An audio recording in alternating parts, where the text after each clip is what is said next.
Hello everyone, welcome to my another episode of mini vlog. So for today's travel itinerary is Labuto Peak, Kanaan Heights. So 4 a.m. pa lang guys ni saka na mi diri and gikan jud mi sa among respective homes is around 3:30 I think, and then dugay man kani mga abot ni mga iring.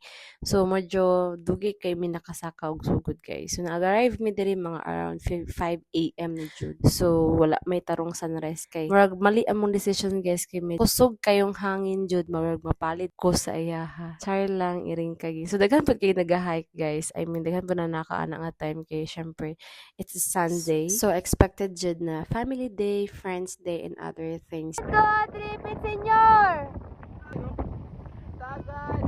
Hi everyone, we are here in Labuto Peak and time check it's already 5. Saan it? Oras ron, turon.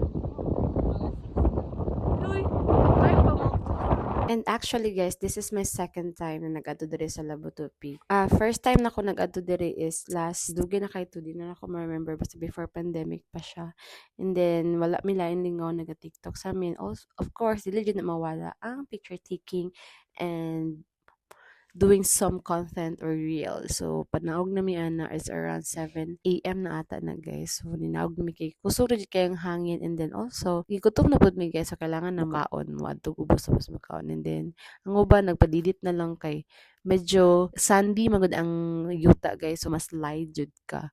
And then, ang uban kay scary man na sila heights. Ako pod scary pod kog heights. Pero, makaya raman. Gidagan gani na ko na trail kunuhay pag abot sa unahan. Ambot na lang. So, mo na ko ang pinaka-sexy nga friend, si Jomars Bornaga. Correct, kadihati, pinamiss universe na siya lako, pero pag-aunahan, ako'y natumba bayot.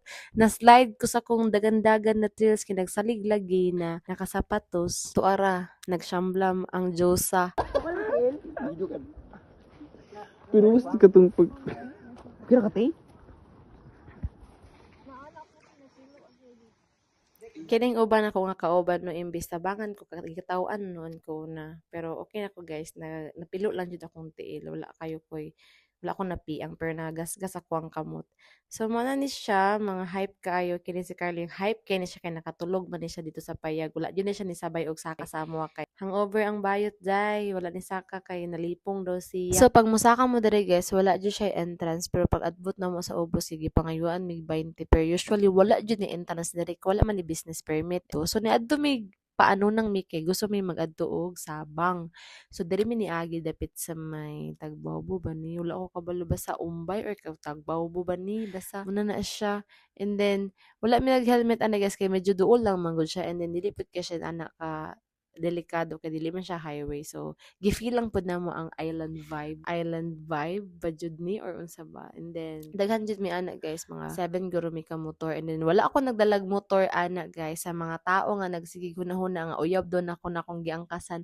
Hoy Diyos ko, bayot bata pa na zay mga manghod ra jud ako mga kaubanday, ako pa yung pinakaatya na nila. So mo to plano na mo magsabang mi, pero early pa man kayo day magsabang day, pero nagsabang jud mi ana nga time, wala lang jud ako siya gi-shoot. So naabot mi diri sa may nang diri mi nangapi, and then nagpalit mi og pa nagamot-amot mi nagtag-gis dili tag 50 rin ang amot. So mao lang ni among vlog karon guys. So mabuhay and madyaw na si Carling kay hype kay siya ron nakatulog siya og 72 hours. Bye guys.